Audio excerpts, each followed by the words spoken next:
نماز قائم کرنے عمل پیرا ہونے پر تو اس عمل کا خارجی طور پر بھی اثر ہوتا ہے۔ تمام خارجی دنیا اور یہ ساری کی ساری ظاہری دنیا، یہ سب باطن کی تکمیل ہے۔ باطن نے آنا اسی راستے سے ہے، اور اسی راستے میں، اسی کائنات میں رکاوٹیں پیدا ہوتی ہیں۔ اور یہ عجیب راز ہے کہ یہی بازار ہے، اس میں ایک دکان ہے، وہاں آٹا بکتا ہے، پیغمبر بھی وہیں سے لائے گا اور امتی بھی وہیں سے لائے گا۔ دنیا کے انہی بازاروں میں نبوت بھی پلتی ہے، اور اسی کے اندر گناہ بھی پلتا ہے۔ یہ خارج جو ہے، یہ نیک کے لیے پورا راستہ دیتا ہے، مگر یہ راستہ پہچاننا ذرا مشکل ہے۔ تو خارج کس کو سرفراز کرتا ہے اور کون سے مقام پر کرتا ہے؟ جیسے کہ کربلا میں فتح نہیں آئے گی، بلکہ کربلا میں صداقت سرفراز ہو جائے گی۔ ایسا نہیں ہوگا کہ تم جنگ میں فتح حاصل کر جاؤ، وہ جنگ جیت جائے گا، مگر وہاں تو صداقت جیتی ہے۔ پھر صداقت کیا ہے؟ صداقت یہ ہے کہ سارا قافلہ اللہ کی راہ میں قربان کر دیا، اور یہ جو بات ہے کہ صداقت کو حاصل کرنا اور باقی سب کچھ دے دینا ہے، تو یہ انتہا ہے۔ اس لیے خارج کی دنیا جو ہے، یہ باطن کا راستہ دیتی ہے، بلکہ ساری خارج کی دنیا سارے باطن کا راستہ دیتی ہے۔ دنیا میں کوئی باطن نہیں ہے جو ظاہر نہ ہوا ہو، کوئی راز ایسا نہیں ہے جو باہر نہ آیا ہو، کوئی خزانہ ایسا نہیں جو زمین نے اگل نہ دیا ہو، کوئی بات ایسی نہیں جو ہو نہ سکی ہو، کوئی شے ایسی نہیں جو مخفی رہ گئی ہو، اور جو آج تک مخفی ہے اور ظاہر نہیں ہوا وہ ہے ہی نہیں۔ تمہیں کیا پتا کہ کیا ہے؟ اور جس کے بارے میں آپ کہتے ہیں کہ ایک امام ہے جس نے بھی آنا ہے، تو جب آپ کہہ رہے ہیں کہ وہ امام ہے اور اس نے آنا ہے، تو پھر وہ آ ہی جائے گا۔ وہ علم میں آ گیا، بات میں آ گیا، بیان میں آ گیا، آنا اس کا منظور ہے اور وہ آ کر ہی رہے گا۔ اور ایک اللہ ہے جو نظر آج تک نہیں آیا لیکن بیان میں آ گیا، تو وہ ہے۔ تو جو چیز بیان میں نہیں آئی اور دھیان میں بھی نہیں آئی، وہ ہے بھی کہ نہیں ہے، اسے نہ ہی گنو۔ باقی جتنا راز ہے، اس کے بارے میں کوئی کہتا ہے کہ یہ ایک بڑا راز ہے، لکھ کر کہہ رہا ہے کہ ایک ایسا راز ہے جو تمہیں معلوم ہونا چاہیے اور یہ کوئی نہیں جان سکتا۔ اور راز یہ ہے کہ زمین کے اندر اور زمین کے سینے میں مخفی خزانے ہیں، اور یہ بہت بڑا گہرا راز ہے۔ تو یہ کیا راز ہے؟ کیونکہ آپ کو بتا ہی دیا۔ اور جتنے بھی پراسرار راز ہیں وہ سارے بیان ہو گئے، تمام خزانے ظاہر ہو گئے۔ کوئی بات ایسی نہیں جو مخفی رہ گئی ہو، اور ظاہری دنیا کے اندر باطن انوالو ہے۔ اور ظاہری دنیا میں باطن کا علم کیا ہے؟ تو باطن بھی بیان ہوتا ہے، اور وہ اسی کانوں سے سنا جاتا ہے اور اسی زبان سے بیان ہوتا ہے۔ یہ سارا باطن ہے اور سب بندے باطن ہیں، اور یہ سارا ہی ظاہر ہے۔ تو جو ظاہر نہیں ہوا اس کا باطن ہی کیا ہے؟ تو ظاہر ہو جانے والے کا باطن یہی ہے۔ اور راز کی بات یہ ہے کہ اسی زندگی میں دوزخ کے راستے طے ہوتے ہیں، اور اسی زندگی میں جنت کے راستے طے ہوتے ہیں۔ یہی زندگی ہے دانا کو دانا بنانے والی، اور یہی زندگی ہے جاہل کو جاہل بنانے والی۔ یہی زندگی ہے جس میں مولانا حضرات چلتے ہیں، اور اسی زندگی کے اندر بے وقوف لوگ بھی چلتے ہیں۔ اسی زندگی میں سیٹھ چلتے ہیں، اور اسی زندگی میں غریب چلتے ہیں۔ تو یہ دنیا بڑی عجیب و غریب کہانی ہے۔ تو یہ سب کو پالتی رہتی ہے، گناہوں کو بھی پالتی ہے۔ تو دنیا نہ گناہ ہے اور نہ دنیا ثواب ہے، بلکہ یہ راستہ ہے، یہ بازار ہے۔ شیطان کا کہتے ہیں کہ یہ شر کا راستہ ہے، اگرچہ وہ خود بھٹکا ہوا ہے۔ یہ ایک الگ کہانی ہے، وہ ایک ایسی راہ ہے جو اس کا کہنا مانے گا وہ برا ہی ہو جائے گا۔ اس دنیا کے اندر شر اور خیر سب چل رہا ہے، ادھر بھی راستہ طے کر رہے ہیں اور ادھر بھی راستہ طے کر رہے ہیں۔ سنیما ہاؤس والے سنیما ہاؤس جا رہے ہیں، اور داتا صاحب رحمۃ اللہ والے داتا صاحب رحمۃ اللہ جا رہے ہیں، اور نماز والے نماز کے لیے جا رہے ہیں۔ آج بھی ایسے لوگ ملیں گے جو اپنی ماں کو ماں جی کہتے کہتے تھکتے نہیں، اور آج بھی آپ کو ایسے لوگ ملیں گے جو والدین کا ادب نہیں کرتے۔ آج بھی آپ کو ایسے غریب مل جائیں گے جو اپنی غریبی پر بڑے مطمئن ہیں کہ اللہ نے بڑی مہربانی کی ہے۔ نہ لٹتا دن کو تو کب رات کو یوں بے خبر سوتا، رہا کھٹکا نہ چوری کا دعا دیتا ہوں راہزن کو۔ حضور پاک صلی اللہ علیہ وآلہ وسلم کی حدیث ہے کہ غریب میرے قریب ہے اس لیے ہم اللہ کے قریب ہیں، اللہ کے بندوں کے قریب ہیں، تو غریب ہونا بہت بہتر ہے۔ تو کچھ لوگ کچھ اور طرح سے سوچتے ہیں، آپ ذرا غور کریں، لیکن آپ غور ہی تو نہیں کرتے۔ اگر آپ ذرا غور کریں تو آپ کا اپنا ہونا اسی زندگی میں ہے۔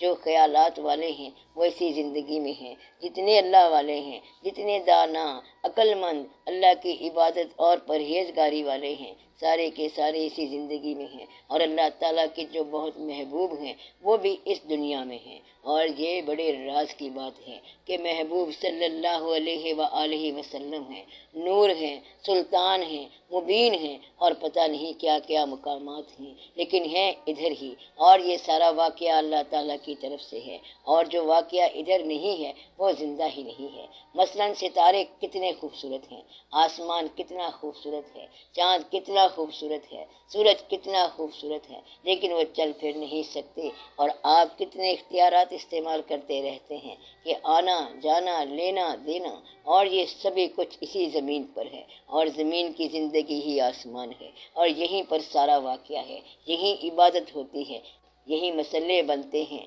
یہی مسجدیں بنتی ہیں، اور وہاں اللہ کے ہاں تو مسجد ہے ہی کوئی نہیں۔ وہاں اگر فرشتے کھڑے ہیں تو کھڑے ہیں، سجدہ ہی سجدہ ہے، رکوع ہی رکوع ہے، اور ان کو اس سے آگے کا تو پتہ ہی نہیں ہے۔ تو فرشتوں نے اور کیا کرنا ہے؟ تو عبادت وہ ہے کہ جس کے پاس نفس بھی ہو اور پھر عبادت کرے تو پھر اس کی عبادت ہوتی ہے۔ تو انسان جو ہے وہ یہیں پر ہی ہے، اور خیر شر بھی ادھر ہی ہے۔ دعا یہ کرنی چاہیے کہ آپ کو اسی ظاہری دنیا کے اندر باطن کا ادراک مل جائے، اور سارا ادراک ادھر ہی ہے۔ آمین یا رب العالمین۔ آپ کا ظاہر کا وجود اور احساس جو ہے یہ باطن ہے، تو ظاہر میں باطن ہے۔ اس زندگی میں آپ کو ایک اور زندگی نظر آ جائے گی۔ اسی زندگی میں چلتے چلتے ایک آدمی آپ کو ایسا ملے گا جس نے ایک ایسی بات کر دینی ہے جو صرف آپ جانتے ہیں اور کوئی جان نہیں سکتا۔ وہ راز کہہ کے چلا گیا، اور پھر کہتے ہیں میرے علاوہ تو یہاں بندہ ہی نہیں تھا۔ تو کون تھا؟ وہ کون تھا جو میرے ساتھ ہم کلام ہوا؟ میرے سوا کوئی انسان تھا نہ آس نہ پاس۔ تو وہ کہتا ہے کہ وہاں بندہ تو تھا نہیں، پھر کون بول پڑا؟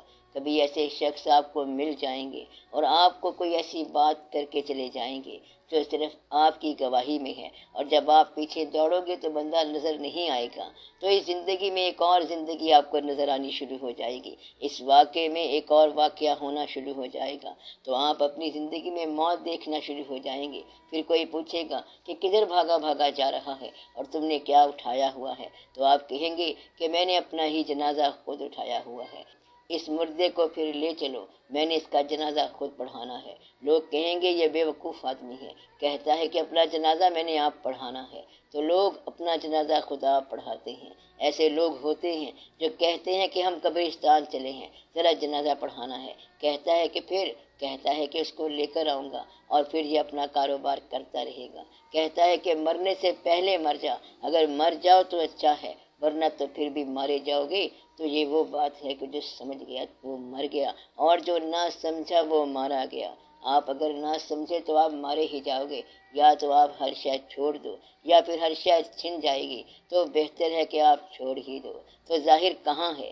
باطن کہاں ہے؟ ادھر ہی ہے، سب کچھ ہی یہاں ہے، اسی زندگی میں ہے۔ یہاں ایک بات بڑے غور والی ہے کہ جو فارمولہ آپ بیان کرتے ہیں کہ یہ کسی سچے آدمی سے سنا ہوا ہے، جب وہ فارمولہ استعمال میں پورا نہ ہو تو کیا اس کی صداقت میں فرق پڑا؟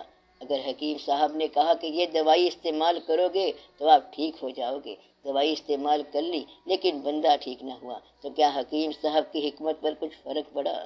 کچھ لوگ کہیں گے کہ فرق پڑا، اور کچھ لوگ کہیں گے کہ فرق نہیں پڑا۔ یعنی جن کا ایمان قائم ہے وہ کہیں گے کہ فرق نہیں پڑا۔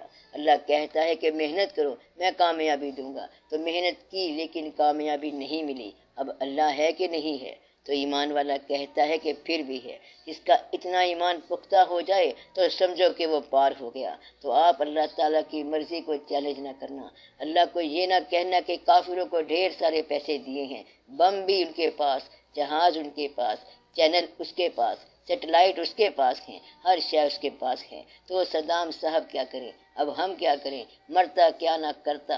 تو پھر یہاں تک شکوہ بڑھ جاتا ہے کہ اور بیچارے مسلمان کو فقط وعدہ حور، تو یہ شکوہ ہے، اور پھر جواب شکوہ آگے خود دینا پڑ جائے گا کہ دیکھو آپ ان باتوں کی پرواہ نہیں کرو، اس سے آگے بھی بڑی باتیں ہیں۔ اللہ کی بات یا اللہ سے منسوب کی ہوئی بات پوری ہو یا نہ ہو، آپ اللہ پر یقین قائم رکھیں۔ وہ پیسے دے تب اللہ ہے، پیسہ نہ دے تب اللہ ہے، زندگی عطا فرما دے تب بھی اللہ ہے، اور اگر زندگی چھین لے تب بھی اللہ ہے۔ تو اس سے آپ کے ایمان یا تسلیم میں فرق نہ آئے، یہی دعا مانگو اور سارے مل کر دعا مانگو۔ یہ دعا کرو کہ مریض کی زندگی بچ جائے۔ دعا قبول ہوئی اور مریض بچ گیا، اللہ تو سنتا ہے، کیونکہ دعا مانگی اور وہ پوری ہو گئی۔ اور پھر کیا ہوا؟ کچھ عرصے بعد دعا مانگنے والے بھی رخصت ہو گئے اور مریض بھی رخصت ہو گئے اور ہسپتال بھرے رہے۔ پھر اب کیا ہوا؟ کہتا ہے کہ ایمان پھر قائم ہے۔ اس لیے ان باتوں کو آپ دیکھیں کہ یہ کوئی ضروری نہیں کہ دعا منظور ہی ہو جائے۔ پیغمبروں کے لیے امتیوں نے دعا کی ہوگی کہ ہمارے پیغمبر سخت بیمار ہیں، یا اللہ شفا دے، تو ان کے لیے دعا کر کر تھک گئے ہوں گے، مگر جب آخری وقت آ گیا تو اس کا ہونا ہو گیا۔ اس لیے ایمان کے لیے پہلی بات یہ ضروری ہے کہ اللہ کی طرف سے ہونے والے کام کو چیلنج نہ کرنا، تاکہ آپ کے ایمان میں خلل نہ آئے۔ وہ آپ کو پیسہ دے یا نہ دے، خوشی دے، غم دے، بیٹے پیدا ہوں، بیٹیاں پیدا ہوں یا کچھ بھی نہ پیدا ہو، بس آپ مانتے چلے جائیں۔